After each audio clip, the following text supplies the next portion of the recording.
অগচ্ছিত স্মরণং বিষ্ণুর আহ্বায়েশেন সাধ্যতে অষ্ট স্পন্দন মাত্রেণ কীর্তনং তু ততো বর। কলিযুগ পাবন অবতার শ্রী শ্রী গৌরাঙ্গ মহাপ্রভুর পরম অন্তরঙ্গ প্রিয় পার্ষদ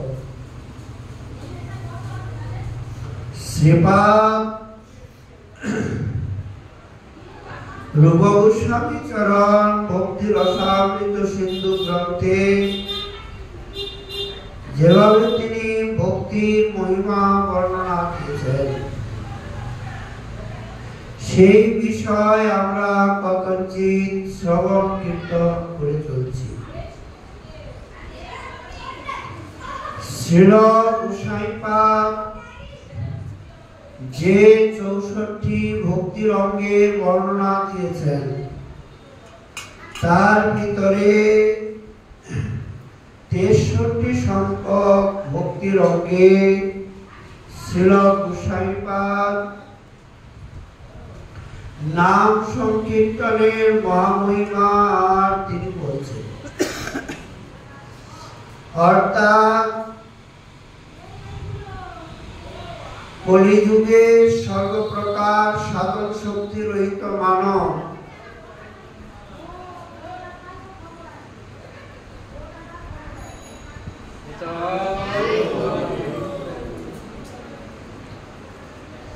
সংকীর্তন দ্বারা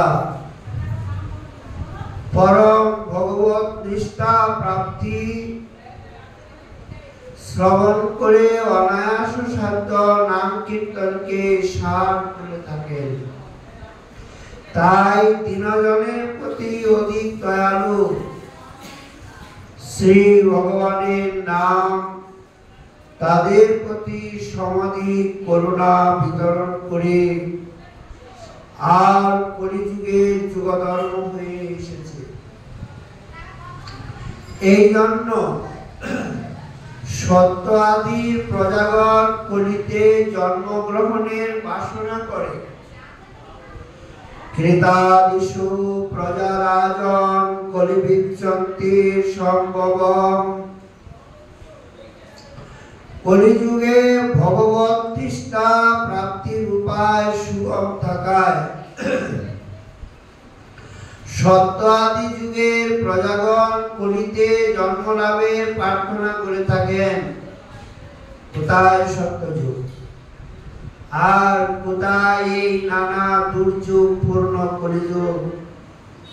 আমরা চিন্তা করি এই যুগে তো আমাদের কপালে সাফল্য নেই, কারণ নিদ্রা তন্দ্রা আলস্য ভ্রম প্রমাদ লোভ সততা মিথ্যা হানাহানি মারামারি কত কিছু এই যুগে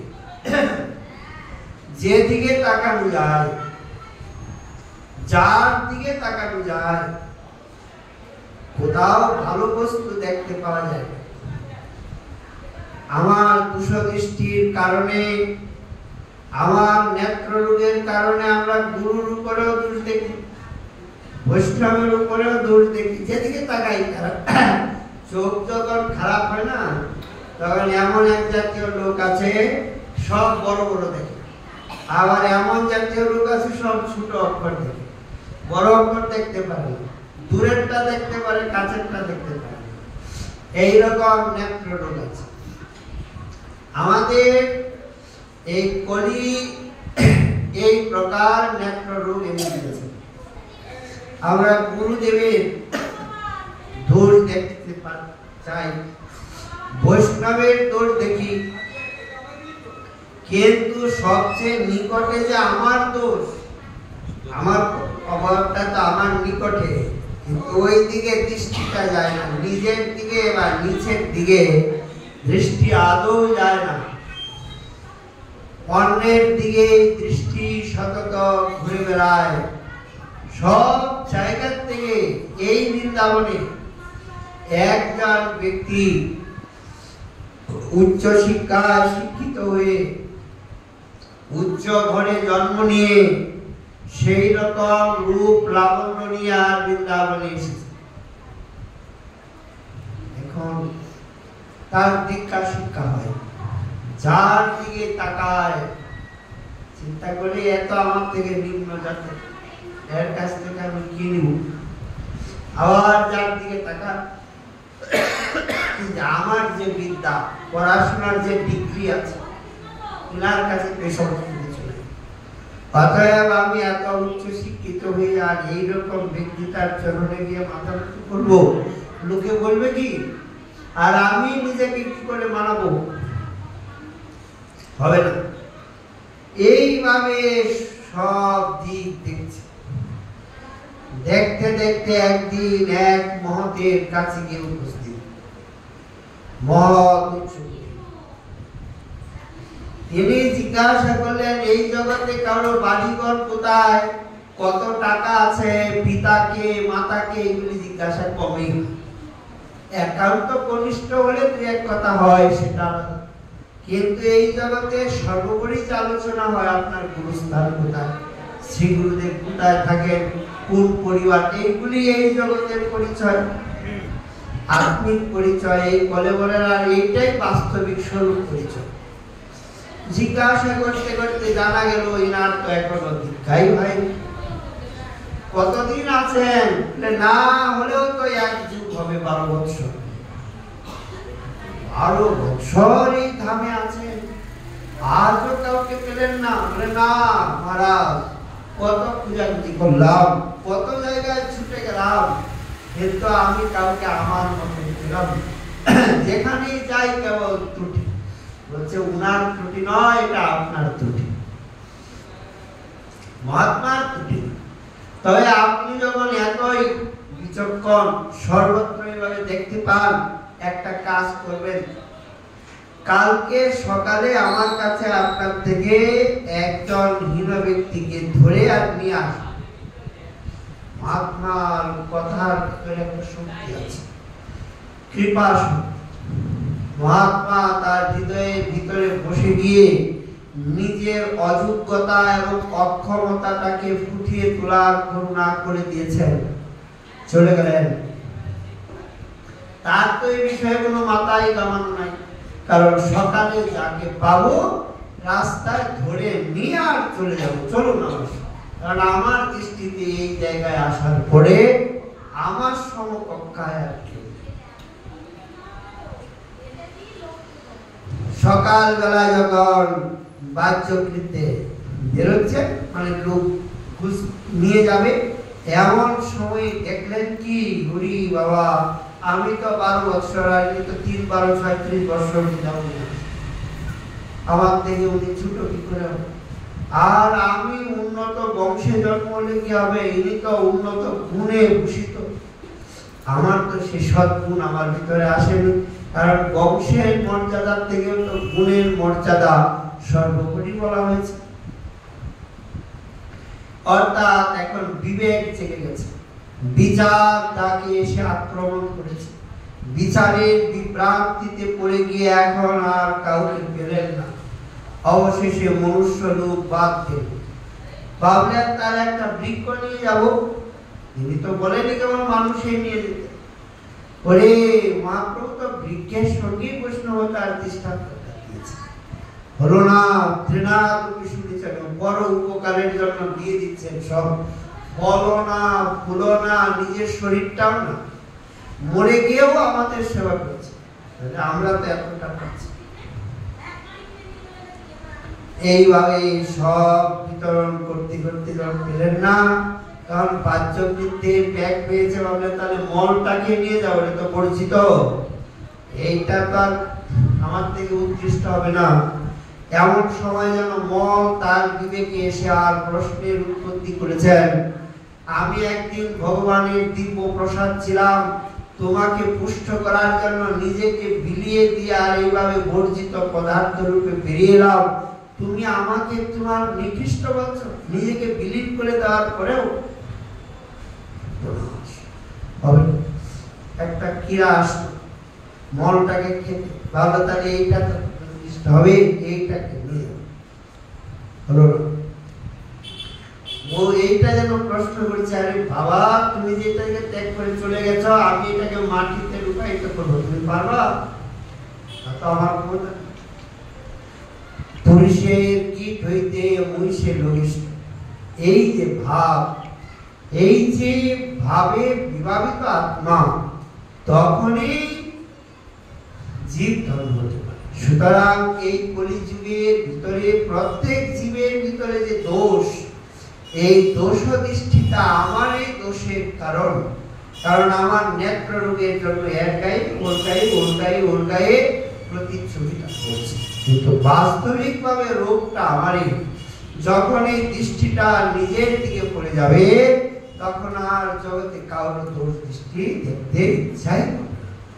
এই জন্য সত্য আদি যুগের মুনি ঋষিগণ তারা দেখলেন অশেষ দোষ কলিতে আছে, এটা মানি, কিন্তু কলিতে যে সহজ ভগবত প্রাপ্তির উপায়, এ উপায় অতএব কলিযুগে ভগবত প্রাপ্তির জন্য আমাকে অন্তত যত্ন নিতে হবে।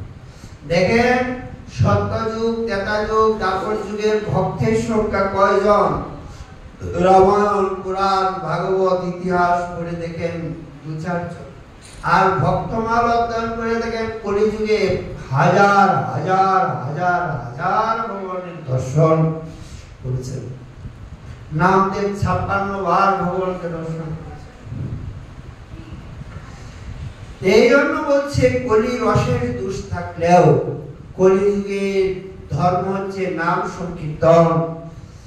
এই একমাত্র মহাগুণের দ্বারা সকল দোষ নিরাকৃত হয়ে যায় এবং সত্য আদি যুগের বিদ্বান মানবগণ কলিযুগে জন্মগ্রহণের কামনা করেন। এই গুণটার জন্য যে এত হাজার বছর তপস্যা করেছে, দুর্লভ বস্তু পাই না, আর একটু হরে কৃষ্ণ করে দুঃখ হয় কি? এত সহজ করে দিয়েছেন তো, তবু আমার ভিতরে এই হরে কৃষ্ণের ভিতরে সংশয়, এইটুকু করার ক্ষেত্রে অলসতা, এর ভিতরেও কপটতা, এর ভিতরেও কুটিলতা, এইটুকু সাধনাঙ্গ যাজনে আমার ভিতরের মধ্যে শিখানি। যদিও সে নাম কীর্তন দেশ কাল পাত্র ইত্যাদি কোনো অপেক্ষায় রাখে না, অতএব সত্য আদি যুগেরও যুগধর্ম হতে পারেন, তবু দীনগামিনী শ্রী নামের করুণা, দীর্ঘ আয়ু, অটুট সাধন শক্তি, এই প্রকৃতির অভিমানের গর্ব আছে সত্য আদি যুগের মানুষের। সত্য যুগের মানুষ মনে করে আমাদের হাজার বছর পরমায়ু, আর এত আমাদের সাধন করার ক্ষমতা, এই হরে কৃষ্ণ করে কি আর ভগবান পাওয়া যাবে? সাধন এটা সত্য যুগেও আছে, কিন্তু কল্পনা করতে পারে না, কারণ এদের গর্ব আছে। সত্য আদি যুগের মানুষের দিকে যাওয়ার ইচ্ছা করে না। মেঘ যেরকম বর্ষার জল দ্বারা পর্বত আদি উচ্চভূমিতে স্থায়ী হয়, পর্বতেও তো মেঘ হয়, কিন্তু দাঁড়ায় ওই যেখানে খাদ নিচে চলে আসে, স্বভাবতই নিম্ন ভূমির দিকে ছুটে যায়, সেখানে স্থায়ী হয়। তদ্রূপ শ্রী নামের কৃপা অভিমানী ব্যক্তিকে ত্যাগ করে আর নিরভিমান দীনজনের হৃদয়ে স্থায়ী। এই জন্য নাম নিতে গেলে আগে দীনহীন, কাঙাল, এই ভাবটা মনের ভিতরে আনতে হবে। এই ভাবটা যতদিন পর্যন্ত না আসে, ততদিন পর্যন্ত দীনকামিনী নাম আমাকে শক্তি দিতে পারবে, কারণ আমার অযোগ্যতা তো, পাত্র তো চিত্র। এই জন্যই মানে প্রভু বারবার বলছেন যে ওই ত্রিনাথ শ্লোকটাকে কেবল কণ্ঠস্থ নয়, ওটাকে একবারে হৃদয়স্থ করে নিতে হবে। সহৃদয় ব্যক্তি যদি এই শ্লোককে আর হৃদয়স্থ করেন, হৃদয়ের মণিকুটারে আর এটাকে আবদ্ধ করেন, আর ধীরে ধীরে ধীরে ধীরে ধীরে ধীরে যাজন করেন, তবেই নামের সর্বোপরি মহিমা লাভ করবেন। কলিযুগের মানবের ধ্যানাদি সাধনের সামর্থ্য নেই, সত্যি কথা।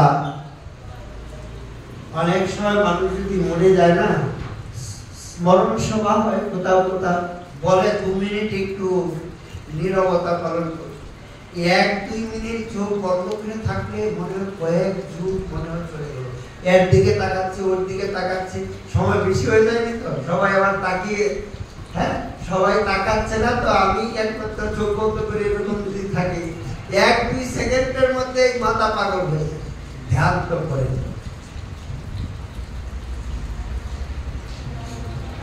ধ্যানের যোগ্যতা এই যুগে নেই। অনায়াস সাধ্য নাম কীর্তনের দ্বারা তাদের সর্বপুরুষার্থ লাভ হয়ে থাকে, পরন্তু এই নাম কীর্তনের শ্রেষ্ঠত্ব নিবন্ধন নয়, এইরূপ মনে করলে নাম অপরাধ অনিবার্য। কেননা ধ্যান স্মরণাদির থেকে নাম কীর্তনের শ্রেষ্ঠত্ব শাস্ত্রে দেখানো হয়েছে। অগচ্ছিদ স্মরণং বিষ্ণুর বহায়সেন সাধ্যতে অষ্ট স্পন্দন মাত্রেণ কীর্তনন্তু ততো পরম। বিষ্ণু স্মরণ সর্বপাপ বিনাশন হলেও এ বহু আয়াস সত্য। বিষ্ণুকে স্মরণ করা, প্রহ্লাদ স্মরণ করে ভগবানকে পেয়ে গেছে, কিন্তু আমি কেন পাচ্ছি না বলে আমার মনে ভগবানের স্মরণ আসলে হচ্ছে না। বিষয়ের দেহদৈহিক বিষয়ের যেভাবে অবিচ্ছিন্ন তৈল ধারাবৎ স্মরণ চলছে, রাত্রে ঘুমালে পর্যন্ত ছাড়ছে না। রাত্রে ঘুমাবার পরেও দেহ স্মৃতি এসে নানা কামনা বাসনা এসে আমাকে আর জাগিয়ে তুলছেন, আমার দুষ্ট প্রবৃত্তিগুলিকে। এইভাবে তো শ্রী ভগবানের বিষয় স্মরণ হচ্ছে না। নাম কীর্তন সর্বদা নিরপেক্ষ সাধন বলে দেশ কাল অথবা অন্য ভক্তি অঙ্গ মিশ্রণের অপেক্ষা রাখে না। সুতরাং কেবল নাম কীর্তন দ্বারাই সর্বার্থ সিদ্ধ হয় এবং সিদ্ধান্ত সুসংগত হয়। শ্রীনাম কীর্তন বিষয়ে দেশ কালাদি নিয়ম না থাকলেও এই বিশেষ পলিতে নাম কীর্তনের প্রশস্ততা বিষয়ে শ্রীপাদ জীব গোস্বামী লিখেছেন, সর্বত্রৈব যুগে শ্রীমৎ কীর্তনস্য সমানমেব সামর্থ্যম কলৌ চ শ্রীমতা কৃপয়া তৎ গ্রাহ্যত ইত্যপেক্ষৈব তত্র তৎ প্রশংসিতি স্থিতম। অতএব যদদ্যাপি কলৌ ভক্তি কলৌ কর্তব্যা তদা তৎ সংযুগেনৈব ইত্যুক্তম। অর্থাৎ যজ্ঞই সংকীর্তন প্রায়ই যজন্তিহি সুমেধসহিতা। এই সকল যুগে নাম কীর্তনের সমান সামর্থ্য, কিন্তু কলিতে শ্রী ভগবান নিজেই কৃপা করে জীবকে তা গ্রহণ করার জন্য আর কলিতে কীর্তনের প্রশংসা করেছেন। শ্রী ভগবান সাধারণত কলিতে যুগাবতার রূপে কীর্তনের প্রচার করেন, আর এই বিশেষ কলিতে সবার সাথে স্বয়ং শ্রীমান মহাপ্রভু নাম কীর্তন করে আর সেই আদর্শ অনুপ্রাণিত করার জন্য গ্রহণ করালেন। এই বিশেষ কলিতে নিজেই প্রভু নাম কীর্তন শুরু করলেন। ভক্তগণের গৃহে গৃহে কীর্তনের পরিবেশ তৈরি করে দিলেন। কাছি দলন করে ভক্তগণের মনের ভিতরে নামের প্রতি দৃঢ়তা এনে দিলেন। হরিদাস ঠাকুরকে এই 22 বাজার বেত্রাঘাত করিয়ে প্রভুর নামের দ্বারা যে জীব অচিন্ত অমরত্ব শক্তি লাভ করে, এটার প্রমাণ করে দিলেন। হরিদাস ঠাকুর দেখিয়ে দিলেন যে নাম গ্রহণকারীর কদাপি মৃত্যু হয় না। অর্থাৎ নামের অমৃত যিনি পান করেন, তার উপরে যত নির্যাতন, যত নির্মম অত্যাচার হোক না কেন, তিনি যদি নামকে নিষ্ঠার সঙ্গে নামই অবশ্যই তাকে রক্ষা করে। এই জন্য শ্রীপাদ খরবাজন ঋষি নিমির প্রতি বললেন, সুমেধাগণ, কলিযুগে সংকীর্তন বহুল যজ্ঞের দ্বারা আর শ্রীহরির আরাধনা করেন। যজ্ঞই সংকীর্তন প্রায়ই জয়ন্তী সুদর্শ। সংকীর্তন প্রবর্তক শ্রীকৃষ্ণ চৈতন্য, সংকীর্তন যজ্ঞে তারে ভজে সেই ধন্য। সেই তো সুমেধা আর কুবুদ্ধি সংসার, সর্বযজ্ঞ হইতে কৃষ্ণ নাম যজ্ঞ সার। শাস্ত্রে এই যে কৃষ্ণ নাম, এই কৃষ্ণ নামের বিপুল মাহাত্ম্য এবং অনন্ত শক্তি কীর্তিত রয়েছে। আমরা কিনছি যেহেতু নামের এই মহিমা বলছি, শ্রবণ মাত্রে কল্যাণ। আবার একটা আমাদের বিশ্বাসের সৃষ্টি হবে, বেদ ব্যাস যেভাবে বিভিন্ন পুরাণে আর নামের মহিমা বলছে। একটু একটু শ্লোকগুলি শুনে শুনে যাচ্ছি। ব্যাসদেব বলছেন, মহাপাতকী জীবের পক্ষে হরিনাম কীর্তনে নিখিল পাপের একমাত্র নিষ্কৃতির উপায়। অর্থাৎ গরুড় পুরাণে ব্যাসদেব লিখছেন, অবশেষে নাপি জন্নাম্নি কীর্তিতে সর্বপাতকৈ, প্রমাণ বিমুচ্যতে সদ্য সিংহস্তৈর মৃগৈর ইব। সিংহরবে ভীত মৃগগণ যেমন পলায়ন করে, তদ্রূপ অবশেষে নাম কীর্তন করলে মানব সত্যই মহাপাতক থেকে মুক্তি লাভ করে। জড়বর মানে ভরত মহারাজের আখ্যানে তো বোঝাই যাচ্ছে, হরিণীটা যেভাবে জল পান করতে গিয়ে আর উপস্থিত হলেন, এই দিক দিয়ে সিংহের গর্জন শুনে আর দিক বেদিক জ্ঞান হারিয়ে ফেললেন। প্রাণ যাবে কি কোথায় ঝাঁপ দিচ্ছেন, তিনি যে গর্বিনী এই জ্ঞানটাও হারিয়ে ফেলেছে। এতটুকু জ্ঞান এসেছে যে এখনো সিংহ যেখানে আছে শব্দ এরা খুব অনুভব করতে পারে। আমাকে এসে ধরতে পারবে না, আমি যদি লাফ দিয়ে এটাকে অতিক্রম করে ওপারে চলে যেতে পারি, তাহলে আমি আবার ছুটে যাব। এইরকম নাম কীর্তনকারীর কাছ থেকে পাতক দূরীভূত, সর্বপাপ দূরীভূত হয়ে ভক্তি লাভ করে ধন্য হয়। পাপ নাশের কি কথা, ছেড়ে দিন পাপের কথা। নাম কীর্তনকারী নারকীর পর্যন্ত দিব্যগতি হয়, এই কথা নৃসিংহ পুরাণে ব্যাসদেব লিখেছেন। যথা যথা হরির নাম কীর্তয়ন্তি স্ম নারকা, তথা তথা হরো ভক্তি উদ্বহন্ত দিব্যং যজু। নারকীগণ যে যে স্থানে হরিনাম কীর্তন করেছিলেন, সেই সেই স্থানে তারা হরিভক্তি লাভ করে আর দিব্য ধামে গমন করেছেন। কত তার দৃষ্টান্ত আছে, হাজার হাজার দৃষ্টান্ত। নাম উচ্চারণ করেছেন আর তারা ভগবত কৃপা পেয়ে শ্রী ভগবত ধামে চলে গেছেন।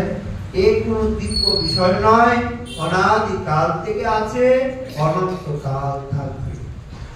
নাম কীর্তনকারী সকল প্রকার আদি ব্যাধি বিনাশ হয়ে থাকেন।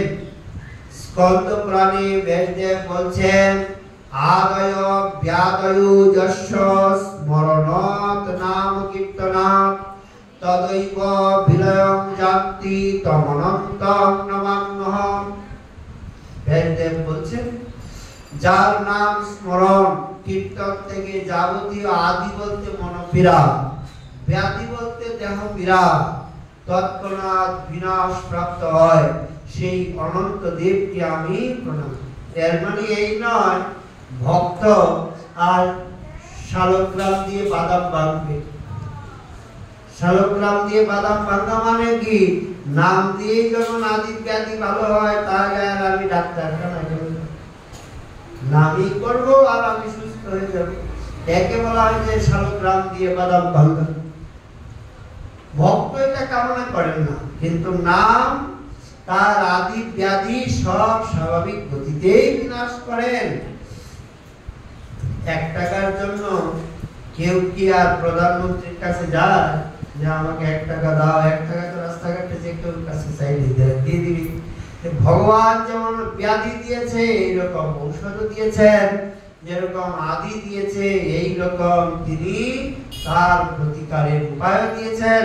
তবে হ্যাঁ, এই নাম যদি কেউ শ্রদ্ধার সঙ্গে করে তাহলে যে দেহ পীড়া এবং মন পীড়া চলে যান, এই বিষয়ে তো কোনো সংশয় নেই। কত মানসিক রোগগ্রস্ত, মনোপীড়ায় যাদের চিত্ত বড়ই বিভ্রান্ত, তারা মহতের শ্রীমুখে নাম উপদেশ প্রাপ্ত হয়ে তারা যে প্রেমিক হয়ে গেছেন, এই বিষয়ে তো সংশয় নেই। ভক্তমাল প্রভৃতি গ্রন্থে তার হাজার হাজার দিব্য দৃষ্টান্ত আমরা দেখতে পাই। নাম কীর্তনে সর্বপ্রকার দুঃখের উপশম হয়, এই কথা বৃহৎ বিষ্ণু পুরাণ বলেন। সর্ব দুঃখ উপশমনম সর্ব উপদ্রব নাশনম শান্তিদং সর্বারিষ্টানাং হরির নামানুকীর্তনম। অনুকরণ শ্রীহরির নাম কীর্তন সর্বপ্রকার রোগ এবং উপদ্রব, সর্বপ্রকার বিঘ্ন নাশ এবং শান্তিপ্রদ হয়ে থাকেন। দেখেন, সবচেয়ে বড় রোগ হচ্ছে ভবরোগ। এই জগতে সবচেয়ে বড় রোগ হচ্ছে ভবরোগ। ভবরোগ কি কে বিনাশ করে? নামই তো বিনাশ করে। যাদের যাদের ভবরোগ বিনাশ হয়েছে তাদের নামেই বিনাশ করেছে, আর দেহরোগ তো যাবেই যাবে, এই বিষয়ে কোনো চিন্তাই নেই। নানান প্রকার উপদ্রব। রাজস্থানের যে রাজা, তিনি আর যে নামনিষ্ঠার প্রতীক হয়েছিলেন, এছাড়াও বন বিষ্ণুপুরের রাজা, তিনি যেভাবে নাম নিষ্ঠা প্রাপ্ত হয়েছিলেন, অর্থাৎ সে নাম নিষ্ঠার জন্য আর গোপাল সিংহ তিনি দেখিয়ে দিলেন ভগবান নামের কেমন শক্তি। বৈদেশিক আক্রমণকারীগণ তার ক্ষুদ্র রাজ্যের উপর লালায়িত হয়ে অগণিত অস্ত্র এবং দিব্য আয়ুধ নিয়ে আর যেভাবে উপস্থিত হলেন এই নামে, মানে তার রাজ্যকে আক্রমণ করার জন্য, যাদের যে পরিমাণে সৈন্য আর যেভাবে দিব্য কামান, গোলা বারুদ, তারপরে অস্ত্র, গোপাল সিংহের তো এখানে দাঁড়াবারই কথা, দাঁড়াতে পারবেন না, সামান্য একটু রাজ্য। গোপাল সিংহ সেনাপতিকে বলছেন দরজা লাগিয়ে দিন, মহারাজ অন্য রাজাদের সঙ্গে সন্ধি করে নিন, আর নয়তো এই জবন রাজার সঙ্গে আত্মসমর্পণ করে দিন যদি বাঁচতে চান। গোপাল সিংহ মনে মনে ভাবছে, এক জায়গায় আত্মসমর্পণ করেছি, কয় জায়গায় করবো? এক জায়গায় তো করেই রেখেছি, আবার কয় জায়গায় করবো? ইনি রাখবেন কি মারবেন, এটা তো ঘৃণার। সেনাপতি বলছে কি কথা মহারাজ, তাহলে এখন আমাদের করণীয় কি? বলে আরে আপনাদের করণীয় আর কিছু না, সবাই মিলে আর হরে কৃষ্ণ করতে থাকে। সবাই মনে মনে চিন্তা করছে মহারাজার মনে বিকার রোগ দেখা দিয়েছে, রাজনীতি ভুলে গিয়ে এখন মস্তিষ্ক খারাপ হয়ে আর এইরকম কথা বলছে, আবল তাবল। আরে যুদ্ধের সেনা সামনে দাঁড়িয়ে আছে, এখনই আমাদের মৃত্যু, আর বলে কি নাই হরে কৃষ্ণ করতে। কিন্তু সেনাপতির তো কিছু করার নেই, রাজার আজ্ঞার উপরে তো তার কিছু অধিকার নেই। সবাই হরে কৃষ্ণ করছে, আর রাজা তো প্রভুর নামের আনন্দে মত্ত হয়ে আছে। যদি মরি মরবো, মরণ তো একদিন আছে, আশ্চর্যের কি আছে? আজকে মরি আর কালকে যুদ্ধভূমিতে মরি, আর এই স্বাভাবিক ভাবেই মরি। রাজার তো দুদিকেই লাগলো, কারণ একে তো প্রভুর নাম করতে করতে আর মারা যাব, এর থেকে আর আনন্দের বাতাবরণ পরিবেশ আর কি হতে পারে? নাম করো। আর দ্বিতীয় হচ্ছে কি, ক্ষত্রিয়ের ধর্মযুদ্ধ করে যদি প্রাণ ত্যাগ করে, এতেও তার কল্যাণের কথা শাস্ত্রে বলছে। সেনাপতি সব অস্ত্র শস্ত্র রেখে দিয়ে কারণ সেই মানে ছেড়ে দিয়া সবাই, রাজা ডাক ডোলা পিটাচ্ছে। ওই পাশে যারা জবন সৈন্য, এরা হাসছে, দেখো আমাদের ভয়ে আর এইরকম ডাক ডোল পিটাচ্ছে। আরে একে একে কি আর জবে ছাড়বে? একটু অপেক্ষা করো, বেরোবে, কয়দিন থাকবে দরজা বন্ধ করে? বেরোতেই হবে, না খেয়ে না দিয়ে দরজা বন্ধ করে কতদিন থাকবে? বন্ধ করো। কিন্তু এর ভিতরে বেরোলেন, একজন বেরোলেন, আর চতুর্দিক দিয়ে সব সৈন্য এসে আর কামান নিয়ে তারা, এমন একটা ছেলে এসেছে, আর এমন তার যুদ্ধের পারদর্শিতা, এমন তার গোলা বারুদ চালানোর এবং কামান ছোড়ার যে প্রক্রিয়ায় অভিজ্ঞ, এই বিশ্ব ব্রহ্মাণ্ডে আর কেউ জানে। এমন ছেলেটা বেশি বড়, এইরকম 12-14 বছরের ছেলে। এরা প্রথমে ভেবেছিল যে মরার জন্য মনে হয় রাজদূত এসেছে, মরে তো নাই, ও সব মরে একবারে ভূত হয়ে গেছে। আর এরা তো এদিকে কীর্তন করছে, বাইরের গোলাবারুদে শব্দ শুনছে, সব কীর্তনের মধ্যে মত্ত। এখন যখন সেনাপতি যে না, ও এখনো মরেনি, এখনো প্রাণটা আছে, এর ভিতরে কোনো গুপ্তচর এসে বলছে, মহারাজ আরে কি বিষয় জানি না, সে বাইরে তো সব কেবল মৃতদেহ, লাশ পড়ে আছে, কেবল লাশ পড়ে আছে। আসলে কি, কৃষ্ণ এমন লীলা করেছে, অর্থাৎ ওদের সৈন্যগুলি একজন আরেকজনের সঙ্গে যুদ্ধ করছে, এমন মনে করছে এই সত্য, এই সত্য। এমন ছেলেটা মনে যেন সবার সামনে সামনে দাঁড়িয়ে আছে, অর্থাৎ ও তো শত্রুই দেখছে, কিন্তু শত্রু নয়, ওরা সব মরে ভূত। রাজা বললেন, দরজা খুলো। দরজা খুলে দেখেন সব মরে ভূত। কি ব্যাপার, আমার তো কেউ যায়নি, কে মারলো? ওখানে সেনাপতির কাছে গেলেন। সেনাপতি বলল, মহারাজ আপনি এমন একটা যোদ্ধা কোথার থেকে পাঠিয়েছেন? একটা যোদ্ধার আমাদের হাজার হাজার সৈন্যকে একবারে ধুলার মধ্যে এইভাবে মুহূর্তের মধ্যে একবারে ধরাশায়ী করে দিল। এইরকম যোদ্ধা কত জায়গায় বিজয় করেছি পাই মহারাজ, একবার যদি আরেকবার মরার আগে দেখতে পারতাম তাহলে ধন্য হয়ে যেত। কারণ বীর বীরকেই ভালোবাসে। মহারাজ বলছে, আমি তো কাউকে পাঠাই, আপনি পাঠান। তার আকৃতি প্রকৃতি কিরকম সব যখন বর্ণনা শুনলো, তখন মহারাজের চোখের থেকে ধর ধর ধর ধর করে আর অশ্রু পড়তে লাগলো। মহারাজ গিয়ে কামানটাকে প্রণাম করেছেন, এখনো সেই কামান সুরক্ষিত। তো গল্প না যে বইয়ের গল্প কেউ বলতেছে, এখনো সত্যতার প্রমাণ আছে, এখনো সেই কামান এখনো বলবিষ্ণু করে রাখা আছে। এই 5000-10,000 বছর আগের কথা না, কুরুক্ষেত্রের যুদ্ধ নয়, এই 200 বছর আগের কথা, 250 বছর।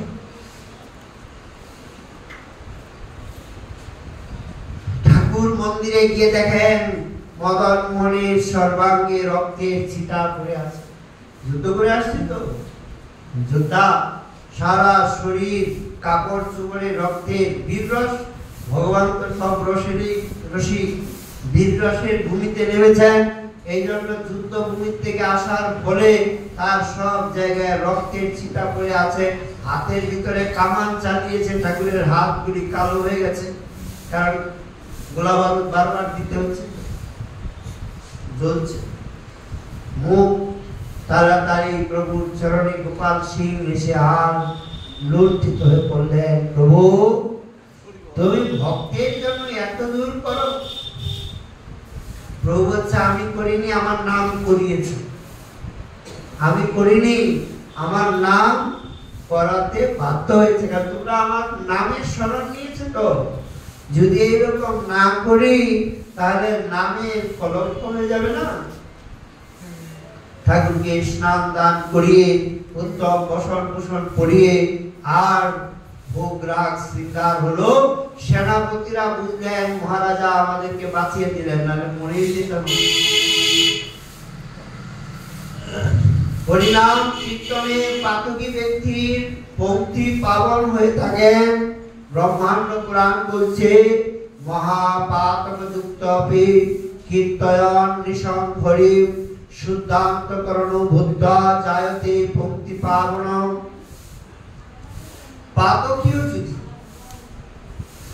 সতত হরিনাম কীর্তন করে তাহলে তিনি শুদ্ধান্তকরণ হয়ে আর ভক্তি পাবন হন, মানে দ্বিজত্ব লাভ করেন। ভক্তি পাবন শব্দের অর্থ হচ্ছে দ্বিজত্ব লাভ। নাম উচ্চারণকারীর প্রতি কলির আর বাধা থাকে না। বৃহৎ নারদীয় পুরাণ বলেন, হরে কেশব গোবিন্দ বাসুদেব জগন্ময় ইতিরিয়ন্তি যে নিত্যম নহিতান বাদতে কলি। যারা নিত্যকাল হরি কেশব গোবিন্দ বাসুদেব এই সমস্ত নাম সমূহ কীর্তন করেন, তাদের প্রতি কলির কোনো আধিপত্য থাকে না। কলি সকলের বিঘ্ন করলেও ভক্তের এতটা বিঘ্ন করেন না, ভক্তকে সহায়তাই করে। অর্থাৎ ভক্তের ভজন সহায়ককারী কলি, ভক্তের বিঘ্নকারী নন। আরে সহায়তাই তো করছে, তিনি কৃপা করে আমাদেরকে এই অল্প সাধনে আর ভগবত ধামে যাওয়ার যোগ্যতা প্রদান করে দিচ্ছেন। কলিযুগ না হলে অন্য যুগ হলে আমরা পারতাম? কখনোই না। কলি বলে দিয়েছেন যে যারা যারা এই কেশব যাদব মাধব এই সমস্ত নাম কীর্তন করবে তারা নির্ভয়ে বিচরণ করবে। একবার কলিকে আচার্য রামানুজ ধরেছিলেন, বলছে যে দেখো তোমাকে একটা কথা বলে দেই, যারা আমার ভক্তের নাম কীর্তন মানে আমার প্রভুর নাম কীর্তন করবে, যাদব কেশব মাধব রাম কৃষ্ণ গোবিন্দ, বলেন এদের কাছে কিন্তু তুমি যাবে না। বলে না মহারাজ, আজকের থেকে আপনার কাছে দীক্ষা নিয়ে নিলাম, আপনি আমার গুরুদেব, তাহলে গুরু দক্ষিণা তো দিতে হবে। এই জন্য কলির গুরু গুরু দক্ষিণা দেওয়ার জন্য কলি বলছে এরা সব গুরু ভাই আমার, যারা নাম করবে এরা সব গুরু ভাই, এদের সঙ্গে আমি শত্রুতা করব না। নাম কীর্তনকারী কলির গুরু ভাই। তবে হ্যাঁ, নাম কীর্তনকারী যদি আমার মতো কপটতাকারী হয়, কলি আবার সাধুকে ভালোবাসে কিন্তু কপটকে ভালোবাসে। কলি যেমন ব্রজবাসী ত্যাগীকে খুব ভালোবাসে। আপনি যত ত্যাগী হবেন আপনার ঘরে খাবার নিয়ে এসে ঘুরে মানে ভজনের জন্য তাদের বড় উৎসাহ, আর এরা নিজেরাও ত্যাগী। কলি নিজে জানে যে আমি নিজে কপটি, আমি নিজে, আর যদি সাধু সেজার কপটতা করে তাহলে ওকে দেখতে পারে, কিন্তু যদি কেউ ভজন করে তার সে আমার গুরু ভাই। ভজন করলে তার জন্য আমি সব সহায়তা করব, কোনো তার অসুবিধা থাকবে না। ভজনের দরকার। শ্রী হরি নাম কীর্তন সর্ববেদে অধিক মাহাত্ম্য বলছেন স্কন্দ পুরাণ। মারিচমা যজুতাত শ্যামপট কিঞ্চন গোবিন্দেতি হরের নাম জ্ঞেয়ং গায়স্য নিত্যশ। হে তাত ঋক শ্যাম যজু সামাদি বেদ পাঠে কিছুর প্রয়োজন নেই, গোবিন্দ আদি নামেই কীর্তনীয়, তুমি তাই সতত গান করো। এই যুগে অন্য মন্ত্রের আবশ্যকতা নেই। বেদমন্ত্রের সমস্ত সারাংশ নিয়ে গোবিন্দের নাম বিগঠিত। এই নামটা দুই প্রকার, একটা হচ্ছে আধুনিক আর একটা হচ্ছে আজানিক। ওই যে আধুনিক শব্দ এগুলি উচ্চারণ করলে কিছু কাজ হয় না, কিন্তু যেটা আজানিক শব্দ মানে বেদানুশাসিত শব্দ, ওই নাম উচ্চারণে কল্যাণ হয়ে যায়। আধুনিক শব্দ কিরকম, এই জল, যদি কেউ জল জল জল বলে আর চিৎকার করে পিপাসা মিটবে? আরো গলা শুকিয়ে গিয়ে কিন্তু কেউ যদি কৃষ্ণ কৃষ্ণ কৃষ্ণ কৃষ্ণ বলে চিৎকার করে, তিনি যে কৃষ্ণ পাবেন এই বিষয়ে কোনো সংশয় বলে। এখানে তো কই আছে, এখানে তো মধ্যম সই আছে, এই তো অক্ষর বলে। হলে কি হবে, দেখতে এইরকমই গঙ্গা জল আর সাধারণ এই কুয়োর জল একই তো, জলেই তো। গঙ্গা জলের মহিমাকে আর কুয়োর জলের সঙ্গে নিয়ে আপনি দিলে হবে? এর একটা মহিমা আলাদা। অতএব বেদের সারাংশ দিয়ে নাম, হরিনাম কীর্তন সর্বতীর্থের অধিক। বামন পুরাণ বলেন, তীর্থকুটি সহস্রাণি তীর্থকুটি শতানি চ তানি সর্বান্ন আপনতি বিষ্ণুর নামানি কীর্তয়েৎ। সহস্র সহস্র শত শত সহস্র সহস্র তীর্থের সেবার ফল বিষ্ণুর নাম কীর্তন থেকে লাভ করা যায়।